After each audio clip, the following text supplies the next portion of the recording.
اعوذ باللہ من الشیطان الرجیم بسم اللہ الرحمن الرحیم السلام علیکم ورحمۃ اللہ وبرکاتہ. امید ہے کہ آپ سب خیریت سے ہوں گے. آپ نے میرے چینل کو لائک کیا نہیں کیا جی آپ لائک کریں, شیئر کریں, پیار سے کمنٹ کریں. آج عنوان پر بات ہوگی, اس کا نام ہے روزہ افطار کرنے کے لیے غروب آفتاب کی شرط ہے.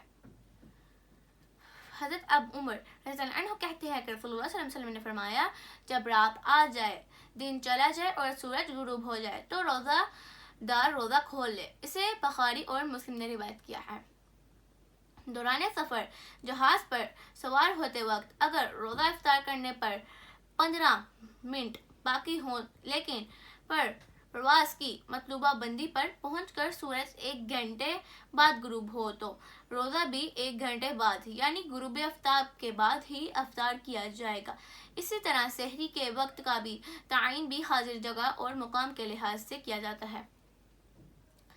تازہ کھجور, خشک کھجور, چھوارا یا پانی سے روزہ افطار کرنا مصنوع ہے.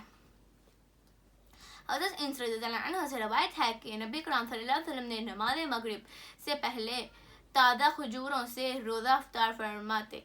اگر تازہ کھجوریں نہ ہوتی تو خشک کھجوریں چھوارے سے افطار فرماتے. اگر خشک کھجوریں نہ ہوتی تو چند گھونٹ پانی سے ہی افطار فرما لیتے.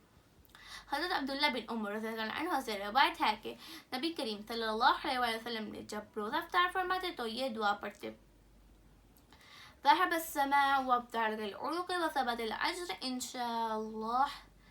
پیاس ختم ہو جائے اور رگیں تر ہو گئے اور روزے کا ثواب انشاءاللہ پکا ہو گیا. جزاک اللہ. امید ہے آپ کو میرا بہت اچھا لگا ہوگا. اگر اچھا لگا ہوگا تو لائک کیجیے, سبسکرائب کیجیے اینڈ بیل آئکن کو بٹن نہ بھولیے گا. تب تک کے لیے مجھے اپنی دعا میں یاد رکھیں. ملتے ہیں نیکسٹ فلم. تب تک کے لیے اللہ حافظ.